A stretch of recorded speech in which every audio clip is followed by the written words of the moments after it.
আজ থেকে শুরু হয়ে গেল বিয়ের শপিং। আরে না না, আমার মাসির ছেলে, নিজের মাসির ছেলে। প্রথমেই চলে এসেছি আশীর্বাদের জন্য পাঞ্জাবির দোকানে। সামনেই আশীর্বাদ, তাই জন্য একটা দুর্দান্ত পাঞ্জাবি কিনতে চলে এসেছি কিন্তু একটা বুটিকে। আই থিঙ্ক বুটিকটার নাম পরম্পরা বুটিক। আর এখানে কিন্তু দুর্দান্ত পাঞ্জাবি কালেকশন, সব এক্সক্লুসিভ, এক্সে বার্কার এক। আর এখানে আমরা পরপর পাঞ্জাবি দেখেছি যে এক একটা এক এক রকম, কোনোটার সাথে কোনোটা মিল নেই, আর কিন্তু সব কটা একটাই পিস বলতে গেলে।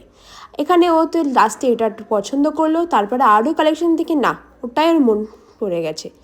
আর আমি এখানে বসে গেছি, প্রথমবার বুঝলাম ছেলেদেরও কিন্তু কেনাকাটা করতে টাইম লাগে। আর এইখানে দেখো আরেকজনের কিন্তু পাঞ্জাবি কেনার জন্য প্রস্তুতি চলছে, বুঝতেই পারবে কার। আর একটু অপেক্ষা করো। আর এখানে কিন্তু দুর্দান্ত সব ভালো ভালো কালেকশন আমার দাদার জন্য, ও পাঞ্জাবি পরবে। আসলে আমরা ভাই বোনরা মিলে ঠিক করেছি সব ভাইরা পাঞ্জাবি পরবে আর বোনরা যে যার মতো ড্রেস পরবে। তাই জন্য সবাই মিলিয়ে মিশিয়ে পাঞ্জাবি কিনছে। আমার দাদারও কিনেছে, আর আমার যার বর সেও কিনেছে। এই জন্য বলে বরের থেকে কিন্তু বরের ভাই বোনেদের বেশি খরচা।